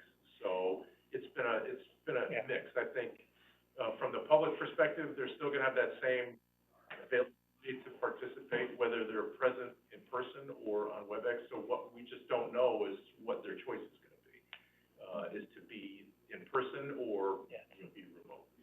Commissioner Kent? Personally, I'd like to see us keep this hybrid model, because it will allow more participation for vulnerable populations. Yeah, I think at the very least, Yeah. we have to keep, I think hybrid is the way to go. Yeah. I don't think we can ever go away from having a remote capability. Not that we can't, but as you said, I think it's inadvisable. Yeah. So at the very least, it's either remote or hybrid, I would think. going forward. Yeah, and I'm sorry to interrupt, but just to expand on that, it is the administration's goal to have remote access no matter what you choose to do. There is technology, this is fairly rudimentary, technology. There are in the pipeline orders for better technology that would have cameras that are voice activated to hone in on whoever's speaking, to augment or make the hybrid experience a little bit more technologically savvy. There's just a lot of, as you can imagine, demand for such things, and the supply chain issues are creating some backlog in that regard. So the plan going forward, even if you want to be completely in person, there's still going to be remote access, because it's valuable for folks that may not have, For a variety of reasons, yeah. Commissioner Ford? I was going to say the same thing. You know, I always think about the commuter who can't participate, or the guy who's traveling, so he could be on a business trip and dial in and say, listen, I object to this application. So I think it's something very important that, you know, it's the one positive that's come out of the pandemic. So I would support this hybrid model. I prefer in person because I think it's a little more, you size people up, you know, but I'm a lawyer, and I like being in the courtroom. I think there's a reason why we have these formal spaces. So, but I also understand that we also require, the additional, it's casting a broader net, letting more people participate. I might suggest that if our rates spike, but we still want, as a commission, meet in person, that we have any applicants or people with business or who are planning to testify come in person, but everyone else signs in remotely. So we can limit the number of people in this room. So unless you have business in front of the commission, you sign in remotely. Yeah, would we get guidance from the health department on that? Yeah, I think certainly, that's if things prefer are to do that. spiking to the point where there's gonna be limitations, then we can certainly, in the beauty of the legislation, is that it gives the commission complete discretion on how you want to proceed going forward. As the chair, as Tommy said, you're not locked, whatever you decide tonight, you're not locked into forever. We can go back and forth as conditions warrant. So, yeah, I mean, it sounds like at the very least for next, and even, well, certainly next, we'll keep it hybrid. Is that the? Yeah, and we'll see how at the this very goes. least. I mean, this was an experiment on how we laid this space out. If you thought this was a little clunky, I don't know how we do this. We're somewhat limited because there's only one camera here. So I think when we ultimately get that upgrade in technology, it'll help us configure the room perhaps differently. We're lucky Commissioner Braun participated remotely. I mean, how was your experience, Commissioner Braun? Did you feel like you were fully involved? Or Yeah, marginalized? fully involved, I could view everything. Oops, I've got two things on here. I could view everything. I have my computer and my 3 devices, so yeah, it was fine. Sometimes the acoustics were a little bit, not good if somebody's walking around the room. You also can't see what they're pointing to if it's the hard copy that's in the room, but I could view everything from my computer, so it worked out fine for me. Yeah, that might be something we need, is if we can get another mouse over to somebody to control it themselves. Ms. Harrigan. Yeah, well, she was, Ms. Harrigan did a great job, yeah. She did a great job helping out, but. Shadowing. You did a great job. Yeah, but, Or do you want it's adjourned yet, so I think. keep recording, yeah. That would be my only suggestion, is if we can find a way, who's doing that? Oh, you have it on share. Oh, no, that's Commissioner Braun. That would be my only suggestion, is I think we should give the applicants presenting the ability to show what they're pointing at, because, I don't know an effective way to do that, because this is kind of hard, this laptop is hardwired into this podium. Where's is the mouse wireless? The mouse is wired into that. Is it wireless or hardwired? It's hardwired. Is it USB? Yeah, I mean, so. Because the we USB, you consider can like getting a wireless mouse and mouse, just having them sit there literally, and just, that would be my only suggestion. Yeah, we can try. But that's the only major constructive point. So let's say hybrid. Hybrid, and until you guys Yeah.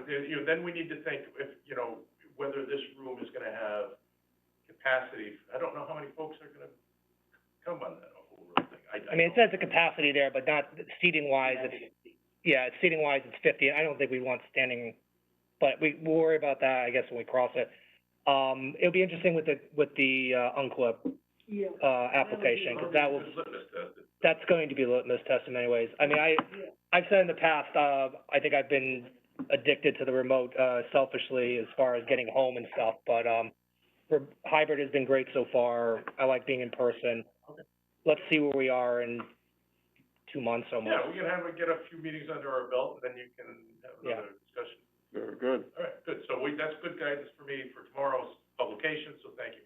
The second thing I wanted to bring up, is, Emmeline and I had a conversation with, Tommy and Lenny about this, is that we are at a point with our consulting team that we have brought on for the POCD update, that they want to meet with you in person, not as a, thank you, not as an outreach opportunity for the public, but an initial conversation with this commission to make sure what we have been discussing internally, is aligned with what your thoughts are and to get consensus on the plan going forward is, amenable to you folks. So we have contemplated a date, to consider doing that as a planning meeting on June, that's Thursday, June the 2nd. Yes. So if you know now, great, but I'll send an email out tomorrow asking what your availability is for June the 2nd.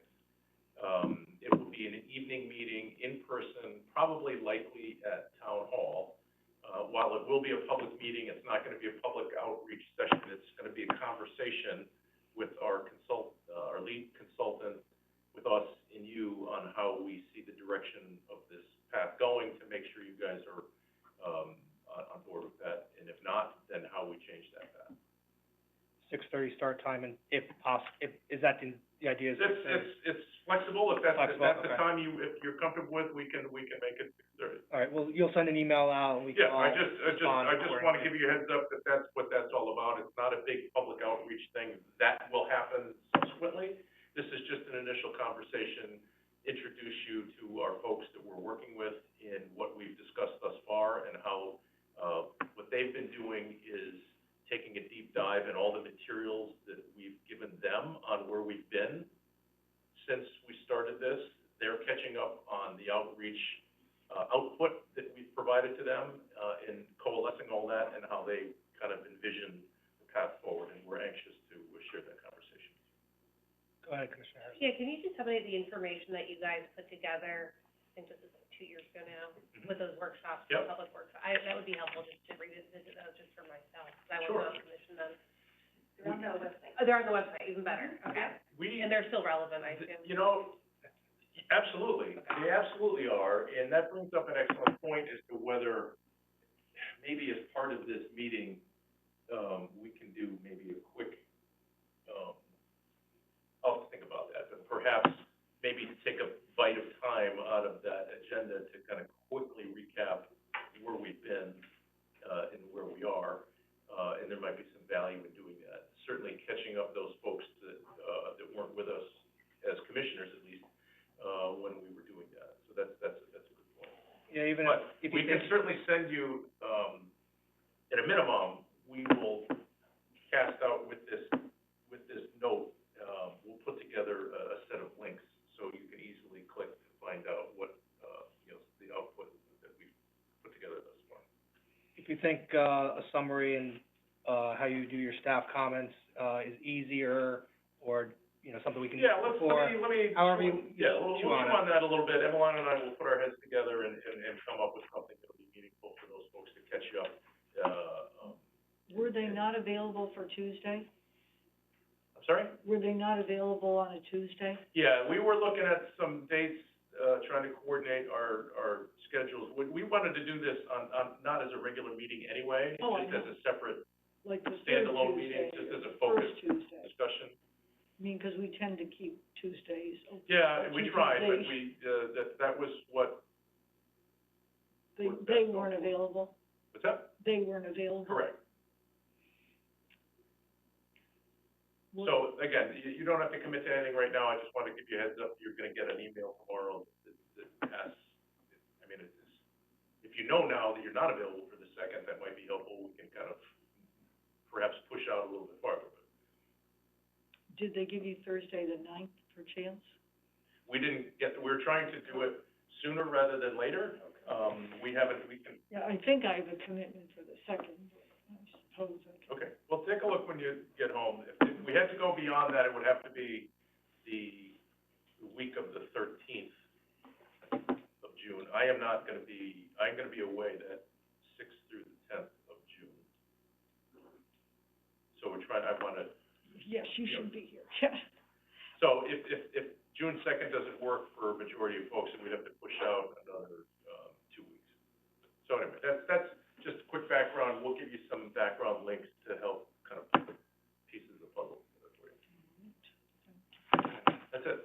Thank you. So with that, I'll close the hearing. Nice to see everybody. Yes. In the flesh. Thank